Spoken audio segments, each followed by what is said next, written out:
escape from reality by intoxicating ourselves? Is that an acceptable form of living?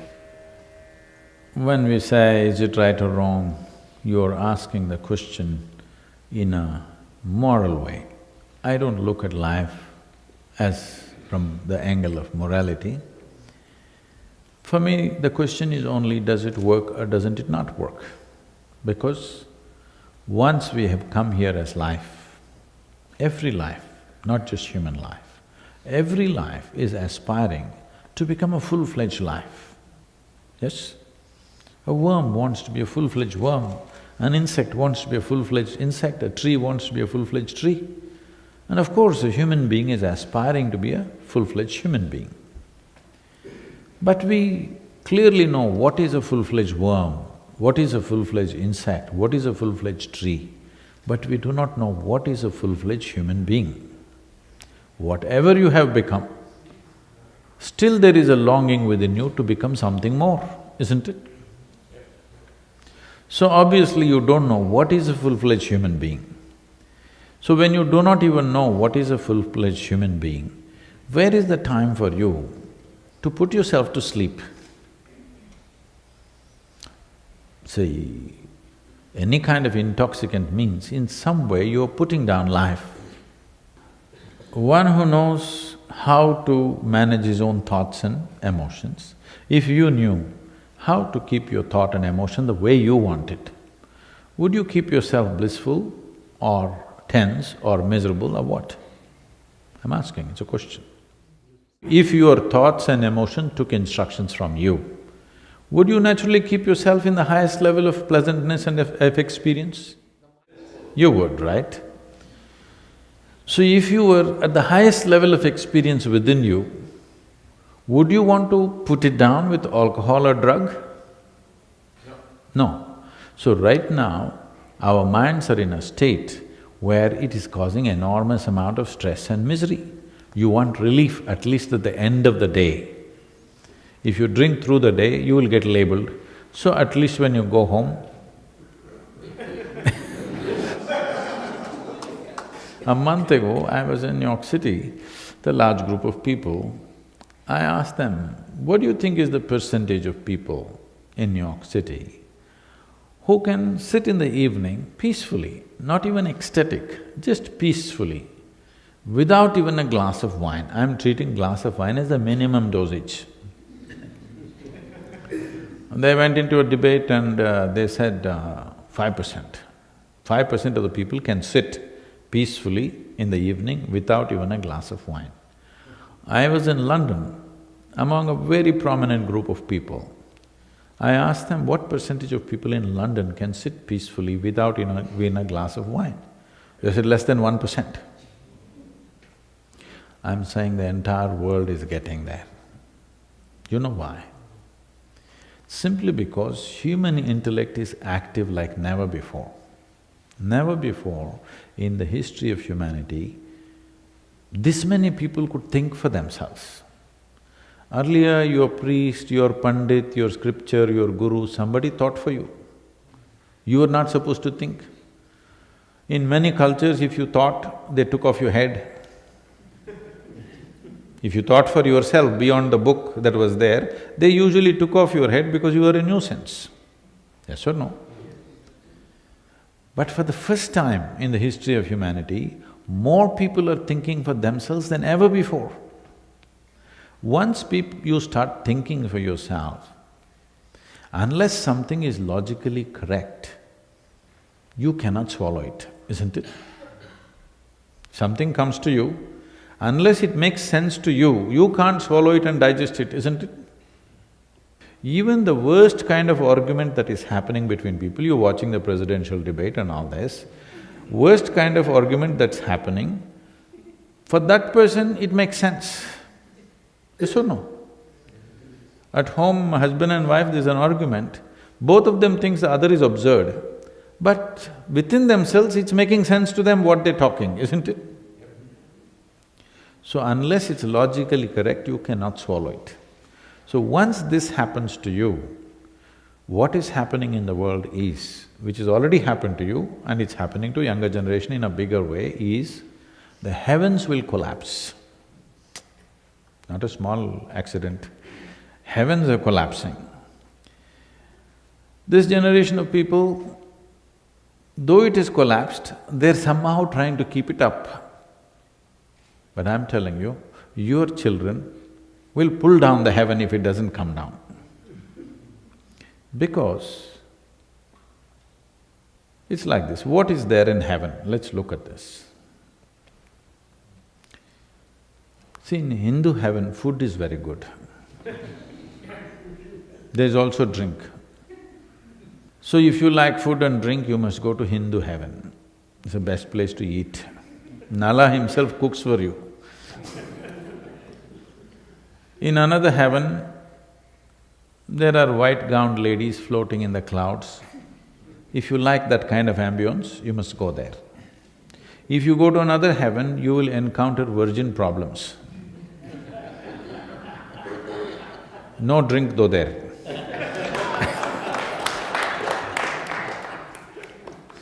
So if you like that, you go there. But how do you go there? What is the GPS to get to heaven? This happened in a Sunday school in Alabama. A Sunday school teacher was on full fire. The audience was not adults, tiny tots, but full on going. So in the middle of this, in full this thing, he asked, "What do you have to do to go to heaven?" Little Mary stands up and says, "If I scrub the church floor every Sunday, I will go to heaven." He said, "Absolutely." Another little girl stands up and says, "If I share 50% of my pocket money with my less privileged friend, I will go to heaven." Correct. Another little boy stands up and says, "If I help people who are in need, I will go to heaven." Correct. Little Tommy in the back stood up and said, "You gotta die first." That's the qualification, you got to die first. When you die, depending upon what culture you belong to, we will either burn you, bury you, or throw you to the birds. One of these things we will do. What you call as my body is just a piece of this planet. It's best to put it back there when it's done. When you are done with this body, you must put it back into the earth, it's the most eco-friendly thing to do. So when you go to heaven, obviously you don't have a body. When you don't have a body, what will you do with good food and virgins? Nothing, it doesn't make any sense. So I'm saying, in the next 25, 30 years, all heavens will collapse. Already it's collapsed in most people's minds. Probably the previous generation was actively thinking about going to heaven. You guys are like little, you're not going anywhere, but you are little afraid to deny it. Next generation will deny it actively. Yes or no? Your children will deny it for sure. So heavens will collapse. Heavens may collapse, but human longing to experience something more will not go. When this longing to experience something more becomes strong, the way we have managed this longing in human beings is, don't worry, you're miserable right now, but if you don't drink this evening, when you go to heaven, rivers flow with wine. Not in small cups, rivers are flowing. So this hope, once it collapses, which is already collapsing in the next 25, 30 years, it'll vanish in the world. Once this happens, then people will move towards chemicals in a big way. Already the movement is huge across the world. So now, this is not a morality issue, this is just this. Look into my eyes and say, I'm always stoned, never touched a substance. But I am all the time stoned. All of us sitting here in the same hall, we breathing the same air, probably we eat the same food. But this moment, how I am within myself, I will not exchange this for anything in the universe. You give me the entire world, no deal. because this is bigger than that. Because human experience is caused from within. If you take charge of it, you create the experience that you want. If you don't take charge of it, accidentally you become high. If the drink worked well, you become high, otherwise you become something else. Now, if you take charge of the basis of your experience, you will naturally cause the most pleasant experience for yourself. So, this is not about drink, this is not about drug. This is about, have you taken charge of your life or are you an accident? If you're an accident, anxiety is natural, isn't it? If you're anxious, you want to somehow put down life at least in the evening. If it doesn't allow you, at least in the weekend you want to go down a little bit. See, the greatest thing that you have in your life, we are supposed to be the peak of evolution on this planet, yes? Compared to any other creature, we are supposed to be the peak of evolution. In this peak of evolution, one thing that's happened to us is, see, physiologically, we are not as robust as other creatures. Yes? The greatest thing that's happened to us is our intelligence blossomed.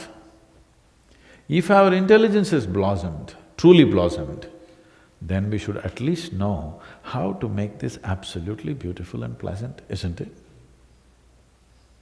If intelligence has blossomed, if you want to create the world that you want, is it not important at least you are capable of creating yourself the way you want? Even what you want doesn't happen within you, how will it happen in your life? It is not about… For most people, it is not about their life is not happening the way they want it. Even their mind is not happening the way they want, that's all their misery is. This happened.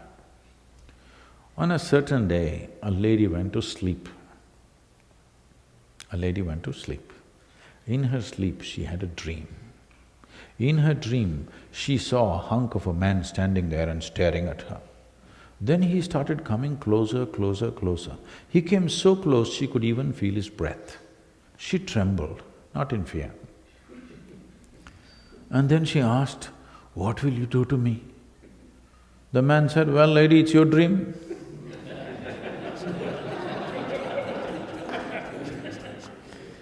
What's happening in your mind is your bloody dream. Even your dream is not happening the way you want it, that's a problem. If your dream was happening the way you want it right now, would you want to drink? Oh my God, this can do so many things to you. You don't need any external help. If your dream could be just the way you want, could you sit here creating absolute bliss for yourself?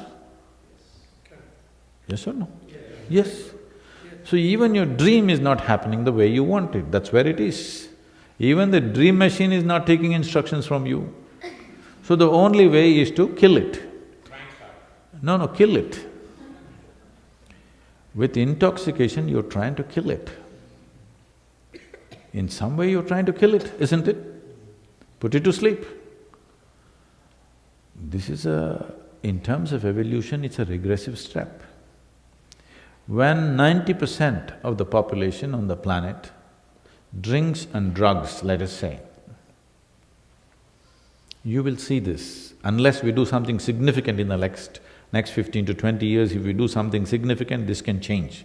Otherwise, you will see in another 60 to 70 years, where 90% of the human population will be on some kind of a chemical. 70% of the US population is supposed to be on prescription medication. 30% is buying it off the back streets, all right?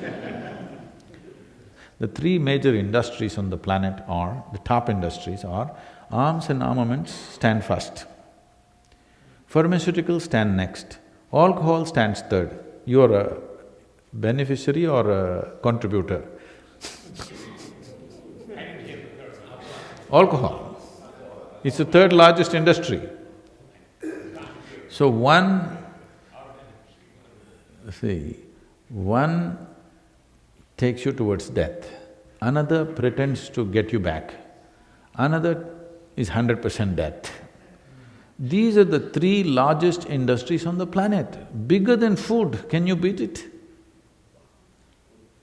The food industry on the planet at the end of 2015 was $7.6 trillion. The pharmaceutical industries is $7.2 trillion. Now I think they've overtaken.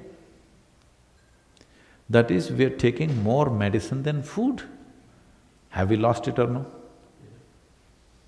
For sure we've lost it, isn't it? So probably in another 5 years, alcohol industry is bigger than food industry. This means we've definitely lost it, isn't it? So this is not about, why should I not enjoy it? I'm saying if you want to truly enjoy this life, because you don't want to enjoy drink, I want you to understand, you want to enjoy your life, isn't it? If you want to enjoy this life, I will teach you a way where you can be super intoxicated, at the same time super alert. How's that for you? Amazing. Look at me. Yeah, amazing. I'm all the time drunk. But if you want, I can just go off like this any moment. I can. You've not seen me. I can go totally intoxicated any moment because all the time I'm on, all the time fully aware. This is what needs to happen to humanity, isn't it? And every human being is capable of this. They've just not paid attention in that direction, that's all. They're going for cheap solutions.